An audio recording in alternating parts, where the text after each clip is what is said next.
आप देख रहे हैं एसडीएम न्यूज़। मैं हूं रियाद अंसारी। आज हम मांडकी आए हैं और जैसे समाचार मिले कि वक्फ बोर्ड की ओर से मांडकी में सत्य सिक्कर जो नूरुल हुदा का इनाम है, ज़मीन पे नाजायज़ कब्जे को हटाया जा रहा है। कुछ लोगों ने इससे कब्जा किया और कुछ लोगों ने इसे नाजायज़ तरीके से बेचा भी है। और आज हम समझते हैं कि पूरे महाराष्ट्र में और ख़ासकर मराठवाड़े में ये एक बहुत बड़ी कार्रवाई है और इतनी बड़ी कार्रवाई आज पहली बार अमल में आ रही है। और बहुत आश्चर्य की बात तो ये है कि पूरे मराठवाड़े में हम देखते हैं कि कई वक्फ की ज़मीनात है जिसके ऊपर नाजायज़ कब्जे हो चुके हैं, जबकि वक्फ एक्ट के अनुसार वो ज़मीन मुसलमानों के अंदर जो गरीब, यतीम, यसीर, परेशान, हर लोग मजदूर तबका होता है, ये उनका अधिकार होता है। अब समझ में नहीं आता कि इस ज़मीन के ऊपर ये धन्ना सेठ, मुन्ना सेठ, पता नहीं कैसे कैसे सेठ जो है बैठ जाते हैं, उनका कब्जा हो जाता है और वक्फ बोर्ड भी कहने के खामोश रहता है। अब सवाल ये है कि जब इस पर कब्जा हो रहा था, जब ये ज़मीन जब बेची जा रही थी गोपनीय तरीके से, तो वक्फ बोर्ड ने उस वक्त उनके खिलाफ कार्रवाई क्यों नहीं की, जैसा आज आके खड़े हो गए। अब सवाल ये भी होता है कि अगर ये ज़मीन मान लीजिए किसी बहुत बड़े नेता की होती, बहुत बड़े बिल्डर की होती, बहुत बड़े ताजिर की होती, और उस वक्त अगर कब्जा होता तो क्या वो लोग खामोश बैठते? नहीं। और ये करोड़ों रुपए की मालियत की ज़मीन है। तो हम ज़्यादा ना कहते, इतना कहते हैं कि हम देख रहे हैं कि खासदार इम्तियाज़ जलील साहब जब से आए हैं उन्होंने वक्फ की कमान को संभाला है और उनका लगातार संघर्ष कर रहे हैं कि वक्फ बोर्ड की बची कुछ ज़मीनात ताबे में लिया जाए और वहाँ पर कहने के मुसलमानों के हक़ के लिए, फलाह बहबूद के लिए कुछ काम किया जाए।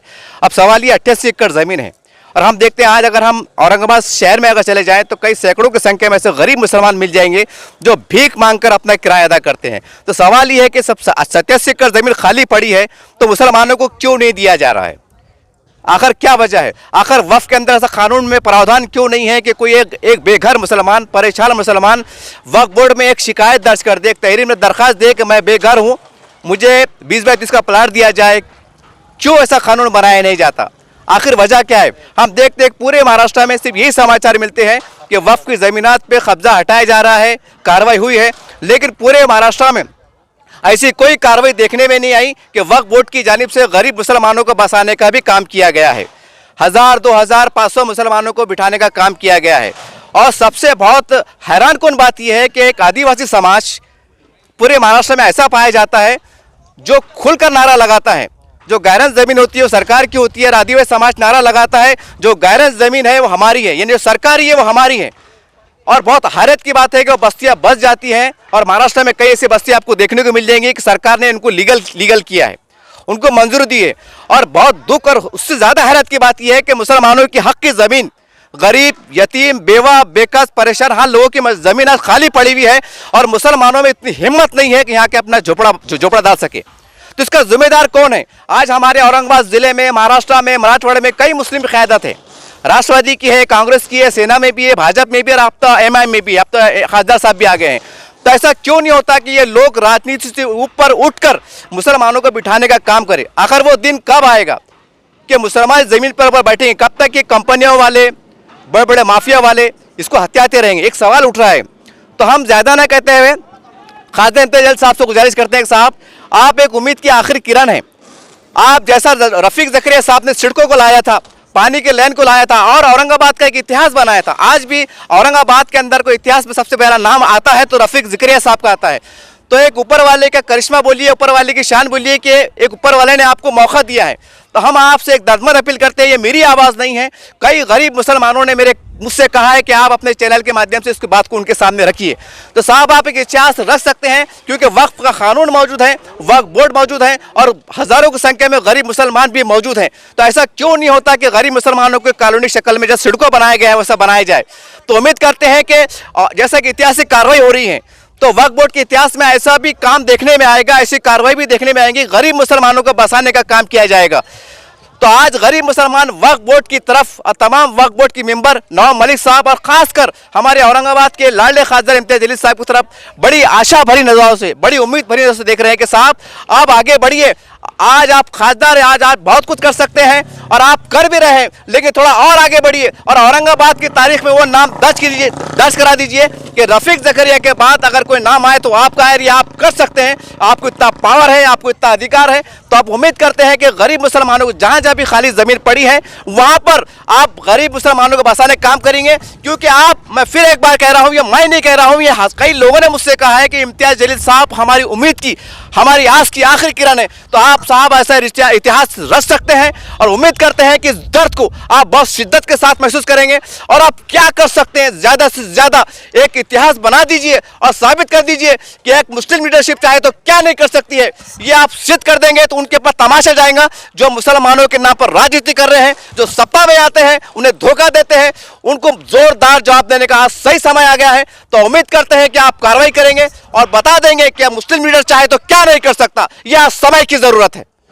इस वक्त हम मौजूद हैं मांडकी में और मेरे साथ मौजूद है जिला वक्फ अधिकारी और फैज साहब। फैज साहब, ये बोलिए, महाराष्ट्र की तारीख में, मराठवाड़े की तारीख में ऐसा पहली बार हो रहा है कि प्रैक्टिकली तौर से ये हटाया जा रहा है। हटाना तो एक अच्छी बात है, लेकिन इसके आगे का क्या? ये देखिए, हमारे मिनिस्टर साहब जनाब नवाब मलिक साहब, इसी तरह हमारे चेयरमैन साहब वजाहत मिर्ज़ा साहब, उसके अलावा अली जनाब बोर्ड मेंबर जनाब इम्तियाज़ जलील साहब, फौजिया मैडम, वो दीगर बोर्ड मेंबर और हमारे सीईओ साहब, उनके डायरेक्शन में ये काम चल रहा है।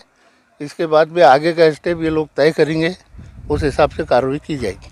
सर, हम देखते हैं कि पूरे महाराष्ट्र में देखते हैं जायज़ कब्जे है और हटाने की बात आती है, जैसे हटाया जा रहा है, आज हटाया भी जा रहा है, लेकिन कभी महाराष्ट्र की तारीख में, वक्फ बोर्ड की तारीख में ऐसा देखने में नहीं आया कि जैसा आप यहाँ खड़े रह के मुसलमानों को, गरीब मुसलमानों को बसाने का काम कर रहे हो। वो दिन, वो पल कब आएगा साहब? ये तो इंशाल्लाह ज़रूर आएगा। हमारे जो बोर्ड मेंबरान हैं, चेयरमैन हैं, मिनिस्टर साहब है, सीईओ साहब है, ये लोगों के पास है ऐसे कुछ स्कीमात, उसमें जो है इंशाल्लाह गरीब लोग भी मुसलमान बसेंगे, ये तवक्को रखता हूँ मैं। सर, हमें और कुछ लोगों से जानकारी मिली है कि अतराफ में और भी 50 एकड़, 70 एकड़, 80 एकड़, यानी कुल मिला के हम कह सकते हैं कि 7-8 एकड़ ज़मीन का प्रकरण है। ऐसा लोगों से जानकारी मिली है। तो आप एक अधिकारी बता पाएंगे कि अतराफ में और भी ज़मीनात है या नहीं है? है और भी ज़मीनात है और पूरे महाराष्ट्र में हमारी मुहिम चढ़ी है और हमारे हर डिस्ट्रिक्ट, हर रीजनल में ये काम चालू हो चुके हैं। और वक्फ की ज़मीन पर अगर किसी ने अतिक्रमण वगैरह किया है और आप करने वाला है तो उसने दरबार सोचना चाहिए, उसमें घबराहट महसूस होनी चाहिए। अब ऐसा नहीं होना चाहिए। सर, हम देखते हैं कि औरंगाबाद के खासदार इम्तियाज़ जलील साहब ने बहुत आक्रामक होकर इस पर कदम उठाया था, क्योंकि माना जाए कि उन्हीं का दबाव का, उनकी एक रणनीति का असर है आज की हटाया जा रहा है। बिल्कुल सच है। हमारे को हर दफ़ा काफ़ी उनकी हिदायत मिलती है, उनकी रहनुमाई मिलती है और काफ़ी अच्छी तरीके से रहनुमाई करते हैं। कहीं रुकावट आई तो हमारे लिए वो बहुत कारआमद होते। सर, जब भी ऐसा प्रकरण घटता है तो हम देखते हैं कि ऊपर से आदेश आता है, कोई ना कोई लीडर का दबाव आता है। और आज आप खुल के बताइए कि ऐसा दबाव, कोई फ़ोन आया कि भाई आप रुक जाइए? नहीं, किसी का दबाव नहीं आया और हम किसी के दबाव में आने वाले भी नहीं है। ये काम होने वाला है और जितने भी अतिक्रमण है सब सफा करे बाद ही ख़त्म होगा। चैनल के माध्यम से मैं लोगों को गुजारिश करता हूँ कि वक्फ की ज़मीनात को ऐसा इस तरीके से बैठिए मत, आप अपने नुकसानात मत कीजिए।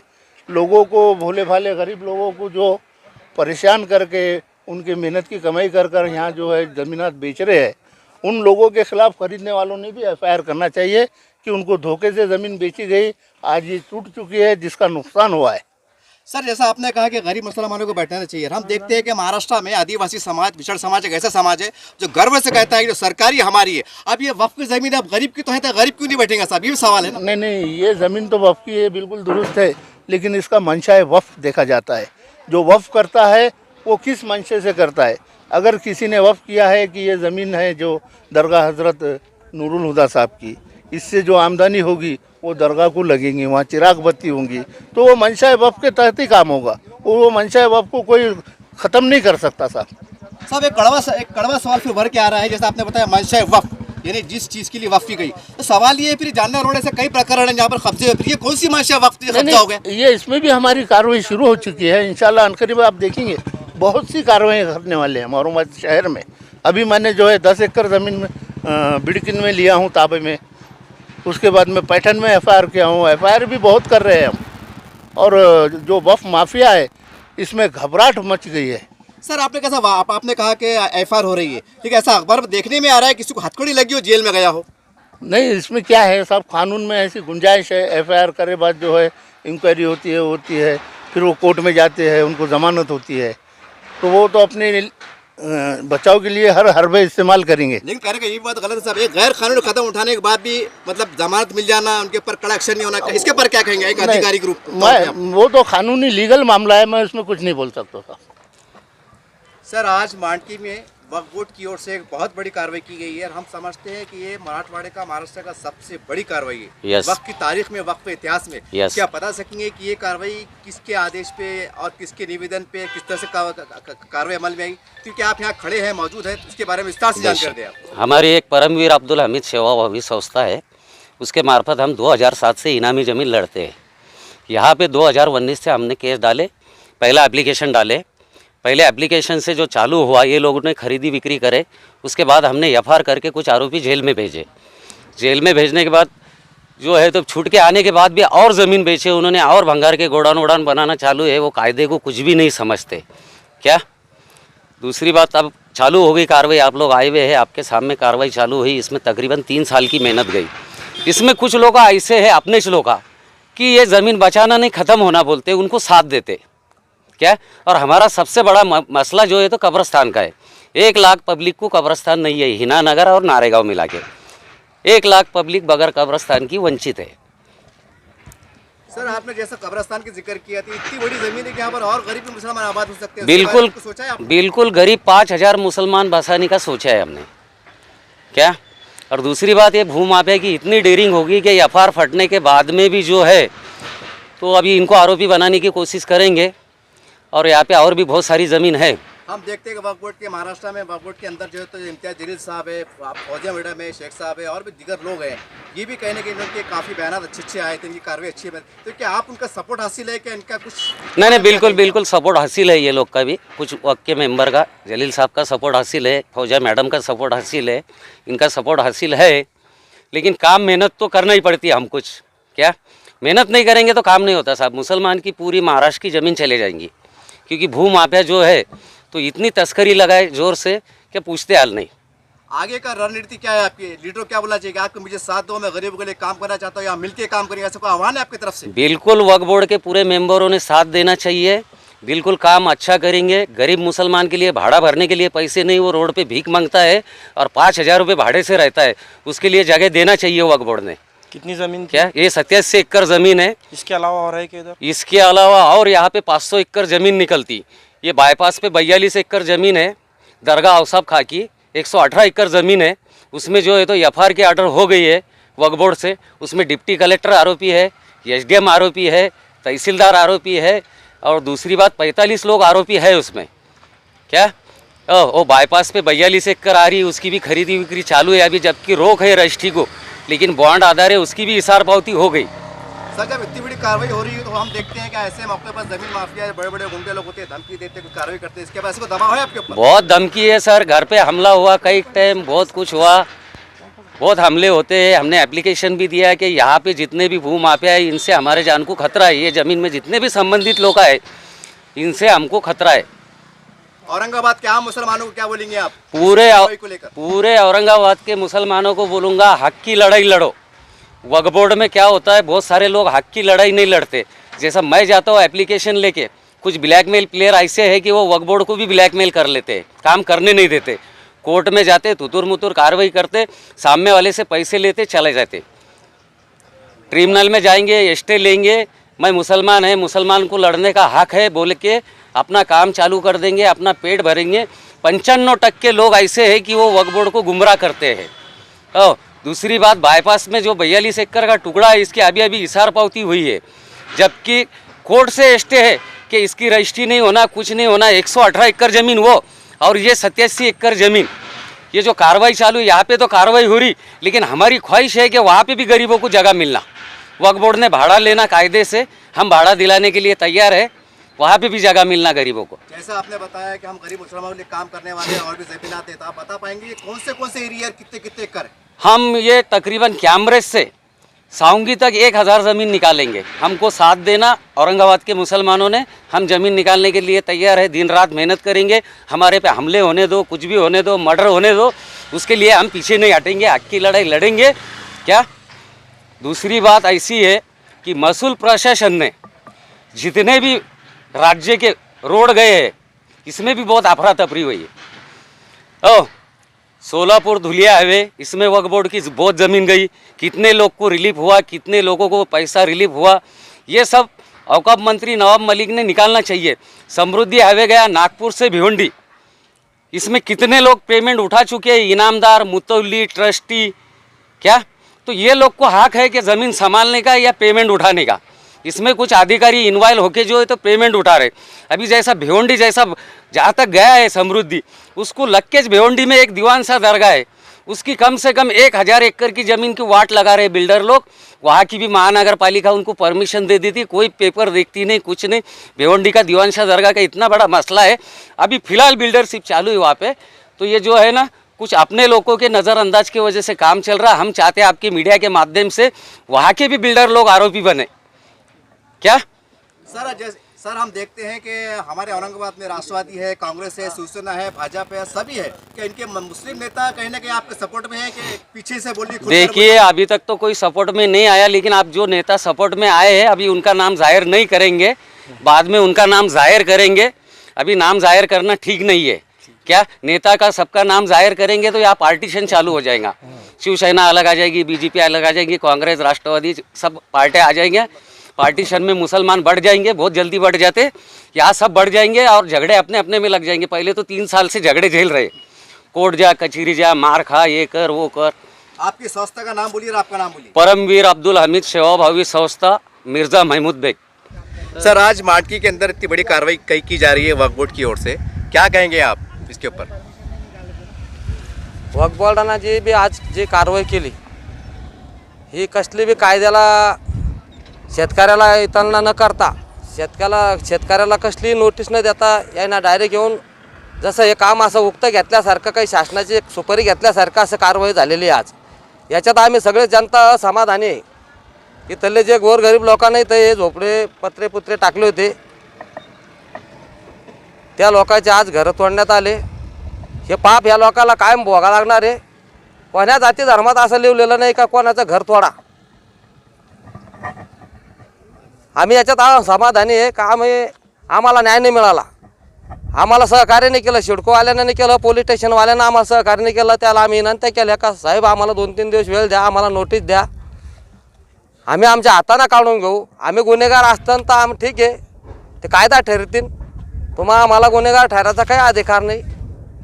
आम्ही 10 पिढ्यापासून परंपरागत ही शेती आम्ही करून खात आहे। आमच्यात कमीत कमी 10 पिढ्या आजपर्यंत या शेती करून आज 12वी 13वी 11वी 12वी 13वी पिढी आज या शेतीवर आज परंपरागत आपलं कुटुंबाचा उदरनिर्वाह करून हे लोक पोट भरतात। पण आज ह्या लोकांना हाकलून देण्याचा हुकुमशाही देशासारखा असा एक आज हे शीन आज तिथं पाण्यात आला, दाखण्यात आला।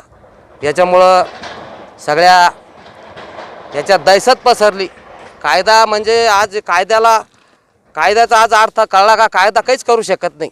कायद्यावरचा विश्वास उडाला। किती मोठा गुन्हेगार असला तर त्याने जर तुम्हाला 4 दिवस 2 दिवस विनंती केली की बाबा आम्हाला 2 दिवस वेळ द्या, भाडेकरू बी जर असला कोणाच्या घरात तर त्याला 1 महिना पहिले सांगावं लागतं की बाबा हे घर खाली कर।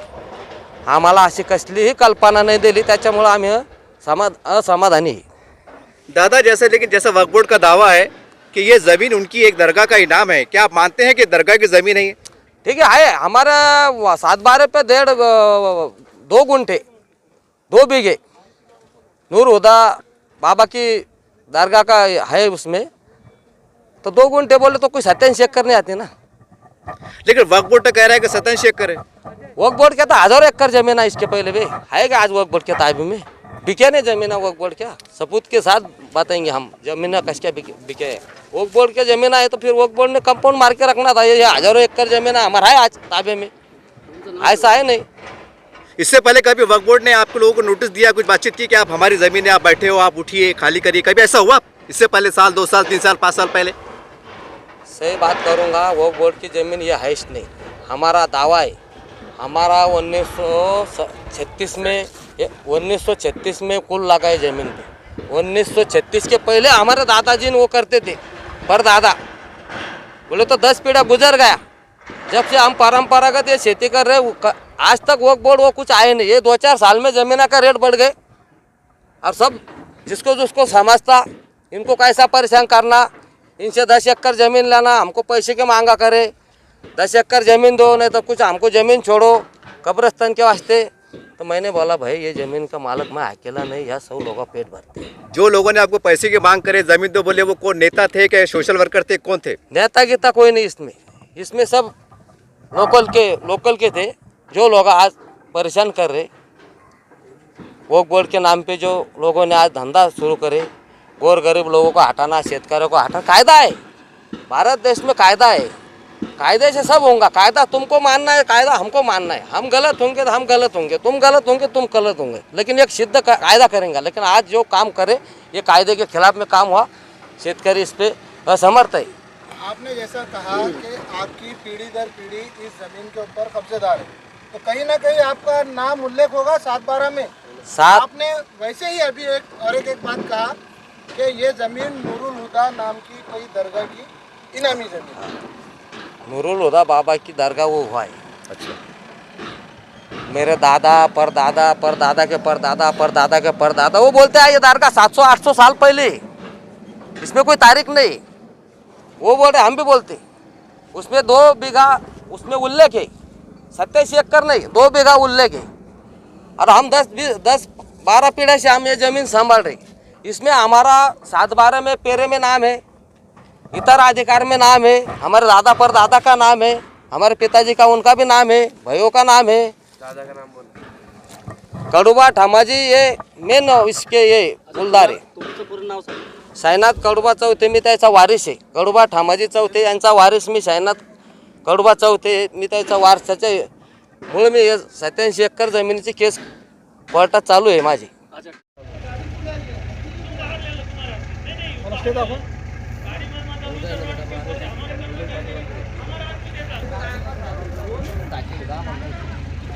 आम्हाला काल माहित झालं, मला पण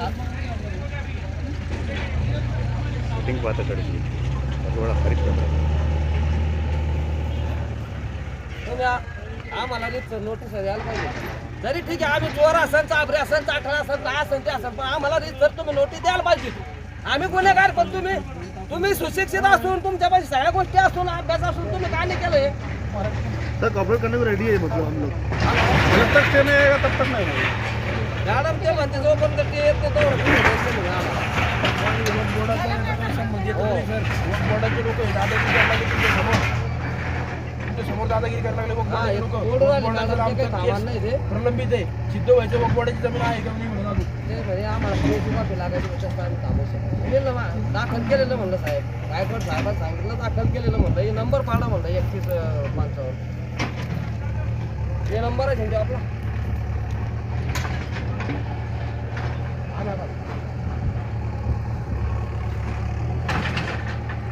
आवाज आहे ना मॅडम, बोला ना। शेतकरी के शेतकरी। आप कौन है? आपका नाम बोलिए, कौन है आप? मी साईनाथ भाऊ चौथे मानकीकर। हे सगळं 87 एकर ही जमीन आमची, ही कुळाची जमीन आहे। आमच्या याच्या पहिले 7 पिढ्या कमीत कमी तर आमचे आजोबा पंजोबा म्हणजे पंजोबा असे 7 पिढ्या आमचे आतापर्यंत 7 ते 10 पिढ्या या जमिनीवर आपले उदरनिर्वाह करत आहे परिवाराच्या।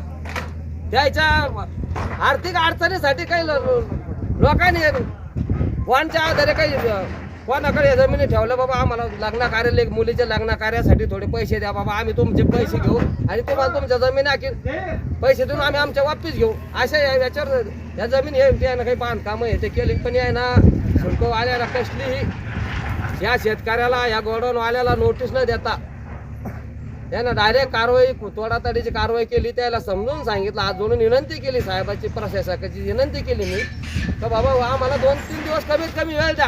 हे गोरगरिबांना जे ठीक आहे यायचं चुकलं, हे अनपड गावावर लोक आहे, पण तुम्ही सुशिक्षित डिग्र्यावर लोक आहे, मग या अनपड गावावर त्यानं चुक्या केल्या म्हणून तुम्ही आणखीन चुक्या करता का? त्याला वेळ द्या ना, सुधारण्यासाठी वेळ द्या ना। आणि गुन्हेगार असेल तर त्या गुन्हेगाराला सुद्धा वेळ द्यायला जाते सुधारण्यासाठी। मग ह्या भारत देशामध्ये हा कोणता कायदा आहे? कायद्याचं उल्लंघन हे कायदा पाळणारे लोकच करतात, हे आम्हाला दिसतात। आम्ही जरी अनपड असन, अंगठे बाजार असन, आम्हाला नॉलेज नसतात, पण आमच्या ज्या चुका झाल्या तुम्ही नका करून आम्हाला तुम्ही रितसर नोटीस द्या, 2-4 दिवसाची नोटीस द्या, 2-4 दिवसात बाबा तुम्ही तुमचं काढून घ्या, नाही काढत आम्ही आमचं येऊन आम्ही काढून करू टाकू, आम्हाला मान्य आहे. आम्ही त्याला विनंती केली साहेब आम्हाला 2-4 दिवस वेळ द्या आणि आम्ही काढून घेऊ. वक्फ बोर्डाच्या या जमिनीचा काही संबंध नाही. वक्फ बोर्डाविषयी कोर्टामध्ये केस प्रलंबित आहे आणि वक्फ बोर्डाच्याच कोर्टाने या जमिनीमध्ये स्टे दिलेला असताना वक्फ बोर्डाचे हे दलाल इथे येऊन विनाकारण शेतकऱ्याला त्रास देत आहे. आजची जी ही कारवाई झाली तर ही साफ सुपारी घेऊन केल्यासारखी कारवाई झाली. याच्यामध्ये सिडको ऑफिसचे सगळे लोक सगळे अधिकारी मिळालेले असून या लोकांना पोलीस प्रशासन सुद्धा सहकार्य करत आहे. वक्फ बोर्डाचा कोणताही प्रकारचा इथं संबंध नसताना वक्फ बोर्डाविषयी जमीन सिद्ध करण्यासाठी कोर्टामध्ये केस प्रलंबित असताना वक्फ बोर्डाचे अधिकारी